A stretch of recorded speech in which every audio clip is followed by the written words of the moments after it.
네, 좋습니다. 우리 오늘 2026년도 리트를 아마 풀이하고 오신 분도 있으실 거고 아니면은 새로 오신 분도 있으실 건데 그냥 여기에서 수강을 하시려고 일단은 자료에 전부 다 들어가 있고요. 그래서 보시기 편하게 이렇게 그냥 펼쳐가지고 보시면은 그냥 양면으로 지문 보실 수 있으니까 이쪽 왼쪽이랑 오른쪽 해가지고 좀 그렇게 해서 아마 수업을 이따 들으실 수 있을 거예요. 자, 그렇게 보시면 될 것 같고 일단 기본적으로 오늘이랑 그리고 목요일날 하실 거는 2020년도 리트 언어이에 이제 쭉 풀이를 해드릴 건데 최대한 자세히 해드리려고 해요. 그러니까 제가 지금 이름을 붙여놓은 것 자체가 행간독해라고 붙어 있는데 이제 최대한 문장에서 찾아낼 수 있는 그런 것들이 무엇인지 그 의미가 무엇인지 그런 것들을 조금 말씀드리려고 하고 그래서 수업 시간에 들으시면서 아마 이런 것까지 얘기해줘 싶은 게 있을 수도 있어요. 이제 각자 독해력들이 다르실 테니까 그래도 그런 것들을 이제 전부 다 얘기를 해주는구나 라고 생각을 조금 해주시면 편하게 들으실 수 있을 것 같습니다.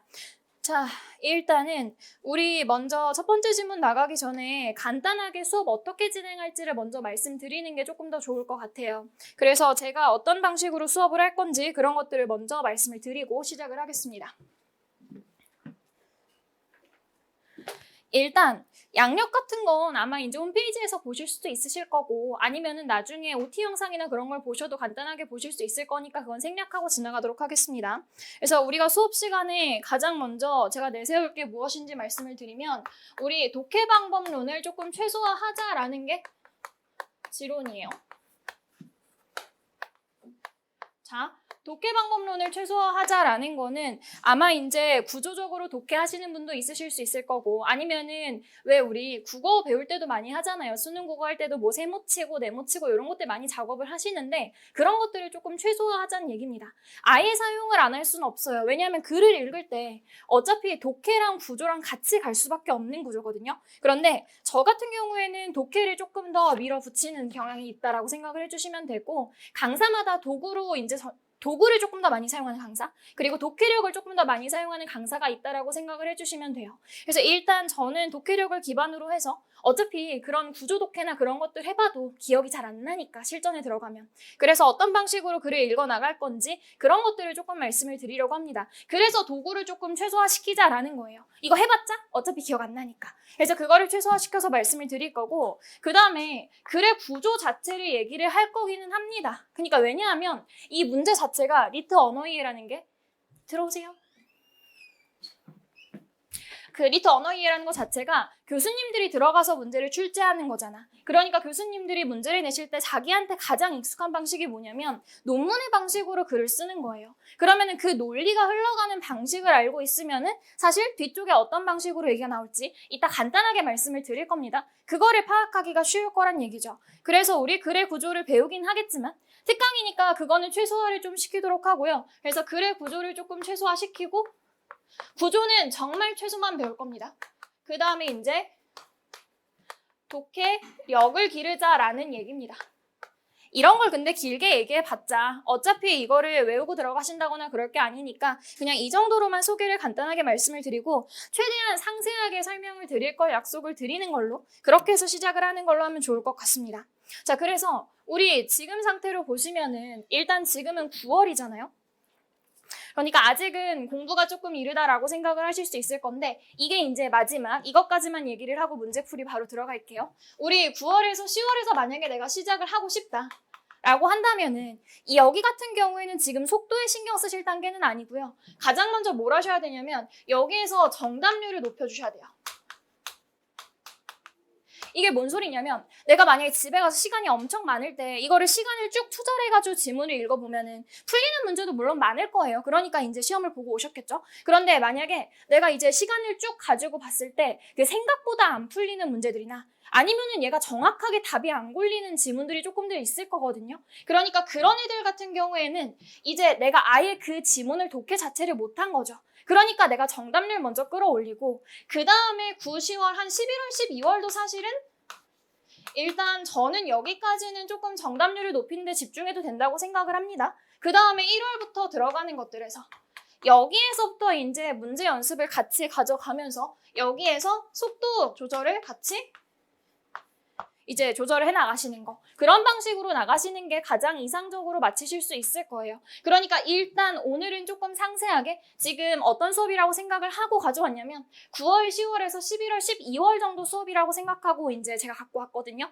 그래서 그렇게 말씀을 드릴 테니까 한번 들으면서 이제 내가 어디까지 알아들을 수 있겠는지 혹은 내가 이런 수업 없이도 어디까지 혼자 풀 수 있는지 그런 것들을 조금 생각을 해보시면 내가 어느 쪽을 조금 더 준비하고 공부해야 될지 생각이 잡히실 거예요. 그래서 그거를 생각을 한번 해보시면 좋겠고 그리고 오늘은 아마 문제만 풀어 오셨을 건데 목요일날 한 번 더 있잖아요.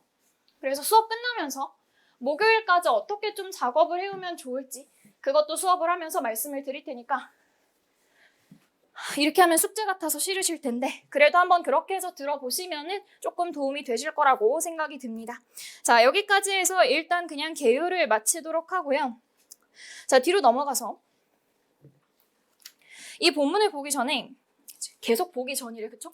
자, 이 본문을 보기 전에 이제 가장 먼저 말씀드려야 될 게 뭐냐면 구조를 최소화시키자고 말씀을 드렸잖아요. 그러면 진짜 최소가 뭔지는 얘기를 하고 시작을 해야 될 것 같아요. 근데 이거는 만약에 내가 고등과정을 쭉 거쳐왔든 해외든 아니면 국내든 그렇게 거쳐왔다면 당연히 알고 있는 것들이거든요. 그거를 잠깐만 정리를 해드리면 첫 번째는 이거 되게 익숙하실 거예요. 다들 얘기하는 거. 역적 표현이죠.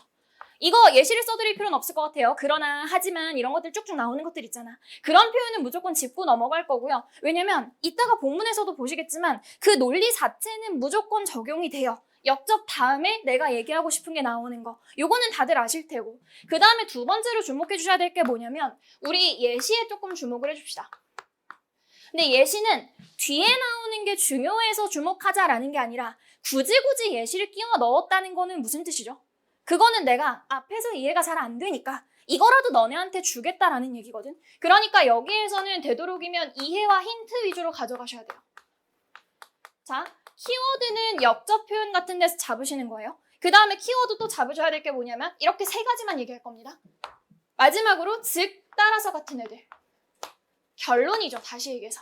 결론은 왜 중요하냐면 예시랑 똑같아.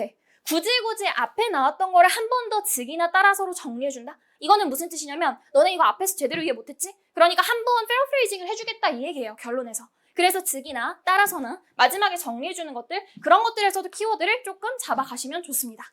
그래서 항상 말씀드리는 게 뭐냐면 이제 그래서 세 가지를 잡아가자라고 얘기를 하는데 요거를 저는 조금 줄여가지고 딱 세 가지로만 이루어져 있다고 보통 얘기를 해요. but, so, if 가지고 모든 글이 만들어지거든요. 근데 이게 생각해보면 간단해. 왜냐하면 이게 아까 학술적인 글이라고 말씀을 드렸잖아요. 그러면 가장 처음 뭘 해야 되겠어? 통념을 얘기해야지. 그러면 처음에 나와야 되는 거는 일반론이죠. 내가 일반론을 얘기해. 근데 일반론을 왜 소개하겠어? 소개 안 하겠죠. 나는 여기에 대해서 뭔가 다른 걸 얘기를 하겠다는 거잖아. 그러면 이 다음에 당연히 올 흐름은 뭐야? 이건 너무 당연한 거죠. 벗으로 오는 거야. 그렇지만 예외가 있다. 그리고 내가 뭘 얘기하겠다? 얘를 얘기하겠다라는 얘기예요. 그러면 이 벗을 설명하기 위해서 누가 들어가는 거야? if가 여기 끼어들 수밖에 없어. 그러니까 벗이랑 if가 중간 단계에 계속 들어가는 거예요. if가 많이 들어가면 그러니까 가정하거나 아니면 새로운 이론들이 많이 들어가면 그만큼 정보량이 많아지는 거고 그 다음에 최종적으로 마지막으로 가져가는 게 뭐야? 마지막에 쏘지 뭐. 여기에서 이제 한번 정리해주면 글이 끝나는 거죠. 그러니까 대부분의 글이 이 3단 구성으로 이루어져 있다고 생각을 하시면 되는데 이게 크게 봤을 때 그렇게 3단 구성일 때도 있고 아니면은 얘가 중간중간에 이제 3단 구성이 짜잘 들어가 있는 경우도 있고 그런 것들은 본문 보시면서 본인이 파악하실 내용이에요. 나는 딱 이 정도까지만 구조를 말씀을 드리겠습니다. 그 다음에는 이제 진짜 본문 얘기를 해볼게요. 지우고 조금 옆으로 쏠려 있는데 잘 보이시죠? 일단은 이 지문 같은 경우에는 한번 풀어보셨으면 아마 느끼시겠지만 난이도 자체가 높진 않았어요.